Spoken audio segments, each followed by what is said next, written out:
Hello everyone, कैसे हो आप लोग? आई होप सभी अच्छे होंगे। एसएससी बड़े बड़े बदलाव कर रहा है और इसी क्रम में एसएससी ने ये चीज़ डिसाइड की है कि 2026 के अंदर आपके जो भी एग्ज़ाम्स होने वाले हैं, जिसमें से आपका सीपीयू का एग्जामिनेशन और अभी आपका फेज़ 14 का नोटिफिकेशन आया है, इसके अंदर बड़े चेंजेस किए गए हैं। 25 क्वेश्चन आप लोगों को 15 मिनट में करने हैं। अब ये सेक्शनल टाइमिंग आपका हो रहा है, तो इसके पीछे क्या रीजंस हैं और क्या आपके जैसे 2026 का आपका सीजीएल का नोटिफिकेशन आने वाला है, इसके अंदर भी ये चेंजेस देखने को मिलेंगे, सीएचएसएल के अंदर भी चेंजेस देखने को मिलेंगे, जीडी के अंदर मिलेंगे, या इन सब चीज़ों के बारे में कंप्लीट वीडियो होने वाली है। और ये क्यों किया जा रहा है, इसका इम्पैक्ट होने वाला है, और क्या रियलिटी चेक है कि भाई क्या इस टाइमिंग के अंदर सभी सेक्शंस के क्वेश्चन को कर सकते हैं हम या फिर नहीं कर सकते हैं। आपके तमाम सारे सवाल हैं, सभी सवालों को यहाँ पर जवाब आपको इस वीडियो के अंदर मिल जाएंगे। स्टार्ट करते हैं वीडियो को आप लोग लाइक और शेयर कर दीजिए। यहाँ पर आप देख सकते हैं कि आपकी रीजनिंग हो गया और आपका यहाँ पर हो गया मेरे भाई मैथ्स। इसमें थोड़ा सा टाइमिंग ज़्यादा लग जाता है कंपेरेटिवली, अगर हम बात करते हैं जीके जीएस या फिर इंग्लिश।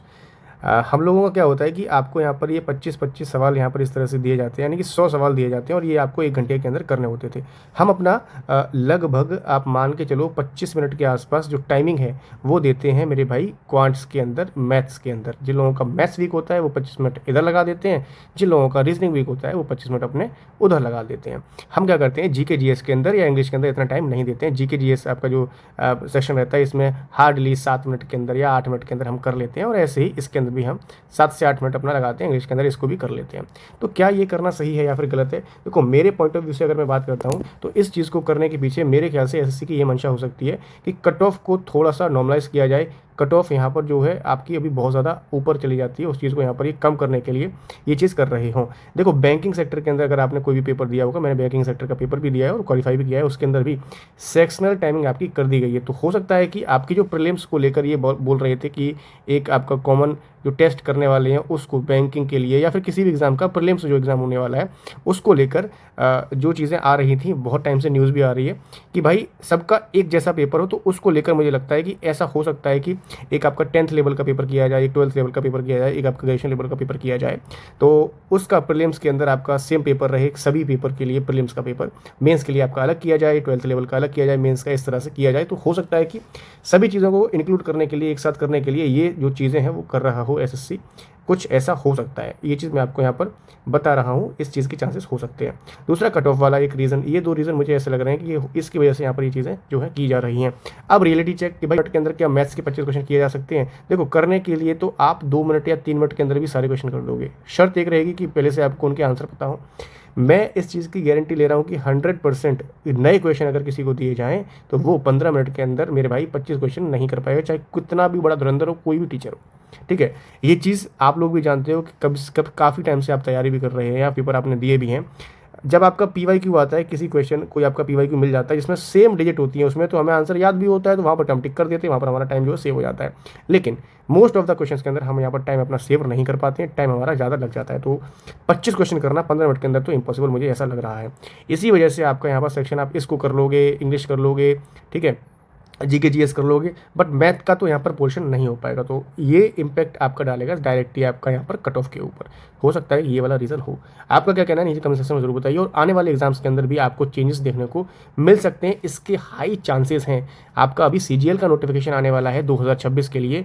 सीजीएल यानी कि 2026 के लिए आपके सीएचएसएल और आपका यहाँ पर एक जीडी का एग्जामिनेशन या फिर आपका यहाँ पर स्टेनो का एग्जामिनेशन, ऐसे कुछ इंपॉर्टेंट नोटिफिकेशन है जो कि अभी आपके आने बाकी हैं। एमटीएस का नोटिफिकेशन, एमटीएस में तो आपका ऑलरेडी चेंजेस कर रखा है इन्होंने सेशन 1 सेशन 2 करके, तो इसमें सेक्शन टाइमिंग मेरे ख्याल से तो नहीं करेंगे ये, क्योंकि यहाँ पर आपका सिंगल पेपर होता है और जीडी के अंदर भी ऐसा नहीं हो पाएगा, मुझे ऐसा लगता है। अब आपका सीजीएल और सीएचएसएल मेन जो बचते हैं, इनके अंदर मुझे ऐसा लग रहा है कि आपको सेक्शनल टाइमिंग देखने को मिल सकती है। 99% इस चीज़ के चांसेस अभी बन रहे हैं। तो ये चीज़ यहाँ पर एसएससी की तरफ से किया गया है। अब मेरे अकॉर्डिंग अगर मैं बात करूँ तो ये गुड डिसीजन है या बैड डिसीजन है, इसके ऊपर हर बंदे की अपनी अलग अलग राय हो सकती है। कोई कहेंगे कि ये अच्छा डिसीजन है, कट ऑफ को नॉर्मलाइज किया जाएगा, कट ऑफ कम किया जाएगा, कोई कहेगा बहुत बड़ा डिसीजन है। तो अकॉर्डिंग टू मी अगर मैं बात करूँ तो मुझे तो ये जो डिसीजन है वो सही नहीं लग रहा है। ठीक है, और बहुत सारी आपने वीडियोस भी देखी हैं, 15 मिनट के अंदर 25 क्वेश्चन लोग करके दिखा रहे हैं कि भाई हमको 25 क्वेश्चन कर रहे हैं। तो जितने भी टीचर हैं यूट्यूब के ऊपर, आप किसी भी टीचर को ले लो, अगर वो क्वेश्चन यहाँ पर कर रहा है, किसी भी सब्जेक्ट का क्वेश्चन कर रहा है, तो वो पूरी पीपीटी को अपना देखता है, कौन सा कैसा क्वेश्चन है, देखने के बाद ही उस पीपीटी को लाइव करते हैं, और लाइव करने के बाद आपको यहाँ पर सोल्यूशन देते हैं। बता देता हूँ कि आपको अपनी स्पीड इंक्रीज करनी है मेरे भाई, अभी आपको स्पीड इंक्रीज करनी है। हाँ, ये चीज़ है कि अभी आपका सीपीयू का पेपर हुआ है टाइमिंग के साथ में, जो सेक्शन टाइमिंग इनकी लगाई गई है, तो बच्चों ने किए हैं क्वेश्चन, भाई कर सकते हैं, बट वो रिपीटर हो सकते हैं, उनके पास एक्सपीरियंस ज़्यादा हो सकता है, पीवाईक्यूज ज़्यादा आ गए हों, ऐसा हो सकता है, कोई आपकी आसान शिफ्ट रही हो उसमें हो सकता है, ये चीज़ पॉसिबल है। लेकिन आपको क्या करना है, आपको अपनी प्रैक्टिस अच्छे से करनी है, बहुत अब और ज़्यादा लगन से करनी पड़ेगी, क्योंकि भाई क्वांट्स ऐसा सेक्शन है, रीजनिंग ऐसा सेक्शन है जहाँ पर आपका टाइमिंग तो जाता ही जाता है। तो मैं आपको क्वांट के लिए एक पीडीएफ देता हूँ। देखिए, क्वांट के लिए आपके पास ये पीडीएफ है जिसके अंदर आप लोगों को बहुत सारी हिंट्स दी गई, मतलब एक आपको एग्जांपल दिया गया है और फिर आपको सॉल्व करने के बहुत सारे तरीके यहाँ पर बताए गए हैं, तो इससे आपकी स्पीड भी अच्छी होगी।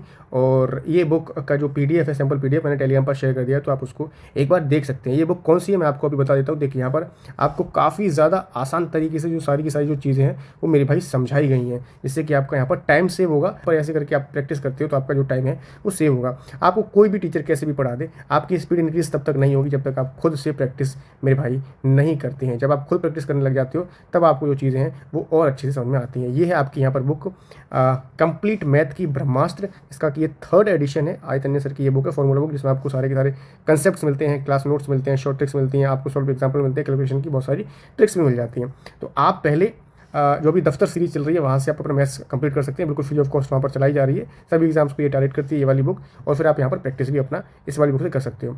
इसमें आपको सारे चैप्टर्स दिए जाएंगे, आपको बहुत सारी चीज़ें यहाँ पर दी जा रही हैं। मेरे हिसाब से मेरे को काफ़ी अच्छी ये बुक लगती है, इसलिए मैंने आपको यहाँ पर रिकमेंड किया है। तो मैथ के लिए वन स्टॉप सोल्यूशन है ये, आपकी टेबल पर जरूर होना चाहिए, चाहे कोई भी टॉपर आप देख लेना, ये वाली बुक उसकी टेबल पर मिली जाएगी। इस बुक की हर कोई भी जो है करता है, मिलियंस ऑफ यूनिट्स इसकी जो है बिक चुकी हैं। तो आप इस बुक को भी परचेज कर सकते हैं। सैम्पल पीडीएफ एक बार चेक कर लेना, हिंदी इंग्लिश दोनों मीडियम में आपको मैं टेलीग्राम पर शेयर कर दिया। अब बात करते हैं मेरे भाई कि आपका यहाँ पर एसएससी 2026 का सीजीएल का जो नोटिफिकेशन है वो कब तक आने वाला है, क्योंकि नोटिफिकेशन को लेकर काफ़ी टाइम से हम लोग वेट भी कर रहे हैं कि नोटिफिकेशन कब आएगा कब आएगा। तो ये चीज़ मैंने इससे पहले वाली वीडियो के अंदर भी आपको बताई हुई थी कि नोटिफिकेशन आपका जब आपका सीजीएल 2025 का जो प्रोसेस है वो प्रोसेस यहाँ पर आपका आइडेंटिटी वेरिफिकेशन का भी यहाँ पर चल रहा है। तो आइडेंटिटी वेरिफिकेशन का जो आपका प्रोसेस है ना वो कंप्लीट हो जाएगा, उसके बाद आपका नोटिफिकेशन मुझे लगता है कि आपको देखने को मिल जाएगा। अभी जैसे ये आपका फेज़ 14 का नोटिफिकेशन यहाँ पर आपका आया हुआ है, तो इसमें इसको ये भी आपका यहाँ पर 31 मार्च को आना था, और 31 मार्च को ये आपका यहाँ पर सीजीएल का नोटिफिकेशन भी आना था। सीजीएल का नोटिफिकेशन अभी तक नहीं दिया गया है। मुझे ऐसा लगता है कि 2025 का जो प्रोसेस है जो आपका अभी चल रहा है, ये कंप्लीट होने के बाद आपका सीजीएल का नोटिफिकेशन आपको देखने को मिल सकता है। या फिर ऐसा भी हो सकता है कुछ यहाँ पर आपके सीजीएल, ये एक बड़ा एग्जाम यहाँ पर माना जाता है, तो सीजीएल के अंदर कुछ चेंजेस किए जा रहे हो, या तो सेक्शनल टाइमिंग का चेंजेस किया जा रहा हो, या फिर कोई एक नया कुछ पैटर्न यहाँ पर लेकर आया जा रहा हो, या फिर वेंडर को लेकर कुछ चल रहा हो, ऐसा हो सकता है इसलिए। या फिर वैकेंसीज पूरी तरह से यहाँ पर रिपोर्ट ना हो पाई हो, गवर्नमेंट ने एसएससी को पूरी तरह से वैकेंसीज ना बता पाई हो सकता है कि ये एक रीज़न हो। लेकिन वैकेंसीज का इतना इंपैक्ट नहीं पड़ता, क्योंकि वैकेंसीज मान के चलो कि अगर उनके पास 15,000 रिपोर्ट हो गई है तो वो 15,000 दे देंगे, उसको टेंटेटिव लिख देंगे, क्योंकि टेंटेटिव का मतलब ये होता है कि ये वैकेंसी आपकी फिक्स नहीं है। बाद में रिपोर्ट हो जाएंगी, जैसे इसका कंप्लीट प्रोसेस हो जाएगा, जितनी वैकेंसी बचेंगी, मान लो 2,000 बचती हैं, 1,000 बचती हैं, उसको इसमें इंक्लूड कर दिया जाएगा, फिर से फाइनल आपका वैकेंसी का चार्ट दे दिया जाता है। तो ये एक रीज़न मुझे लगता है कि हो सकता है। बाकी क्यों डिले कर रहा है एसएससी, इस चीज़ का जवाब किसी के पास नहीं है। 31 मार्च को नोटिफिकेशन आने वाला था, और आज अप्रैल, लगभग आप समझ लो आधे से ज़्यादा आपकी अप्रैल हो चुकी है, और अभी तक नोटिफिकेशन आपका देखने को नहीं मिला है। लेकिन आप अपनी तैयारी इसी हिसाब से करते रहें कि आपका जो पेपर है मेरे भाई वो आपका जून के महीने में, जून के लास्ट में, या फिर जुलाई के फर्स्ट वीक में आपका जो प्रीलिम्स है वो आपका हो जाएगा। तो इस हिसाब से अपनी जो तैयारी है आप लोग करते रहिए। फिलहाल के लिए आपको यहाँ पर जो अपडेट थी मुझे यही देनी थी कि भाई बहुत सारे लोग बोल रहे हैं कि 15 मिनट के अंदर 25 क्वेश्चन हम कर सकते हैं, तो मैंने आपको ये चीज़ भी बता दी कि 15 मिनट के अंदर तो मेरे भाई या 100 क्वेश्चन भी हम लोग कर सकते हैं। 25 तो बहुत छोटी बात है, अगर सारे क्वेश्चन के आंसर पता होंगे तो सिर्फ हमें टिक करना है। टिक करने में कितना टाइम लगता है ये चीज़ आपको पता है। और कोई भी ऐसा यूट्यूब पर चैनल नहीं है, कोई भी ऐसा टीचर नहीं है जो भी क्वेश्चन को कराता है तो पहले से देख के ना आता हो, क्योंकि भाई लाइव क्वेश्चन कराने में आपको पता है कि अगर क्वेश्चन वहाँ पर अटक जाएगा, कोई मिस्टेक होगी, हो सकता है कि आपका टाइम वहाँ पर ज़्यादा लग जाए। तो इस चीज़ को देखते हुए कोई मिस्टेक ना हो, कोई क्वेश्चन ऐसा ना हो जिसमें जो चीज़ें हैं वो आउट ऑफ द सिलेबस हो, इसलिए वहाँ पर वो सब चीज़ें देख कर आते हैं। कोई भी टीचर हो जब तक खुद को अपडेट नहीं करेगा, पढ़कर नहीं पढ़ाएगा, तब तक वो आपको बहुत सारी जो चीज़ें हैं वो समझा नहीं पाएगा, अपडेटेड कंटेंट आपको नहीं दे पाएगा। मैं भी पढ़ाता हूँ तो मुझे भी हर चीज़ को पहले देखना पड़ता है, उसके बाद मैं वहाँ पर पढ़ाता हूँ, और काफ़ी रिफाइन करके जो सारी चीज़ें हैं उसको मैं आपको देता हूँ। ठीक है, जब तक आप अपने आप को अपडेट नहीं करोगे तब तक आपके जो कैंडिडेट्स हैं, आपके जो स्टूडेंट्स हैं वो भी अपडेटेड नहीं रह पाएंगे। तो फिलहाल की वीडियो में इतना ही, मिलते हैं आपसे नेक्स्ट वीडियो में एक नई इन्फॉर्मेशन के। तब तक के लिए जय हिंद, वंदे मातरम।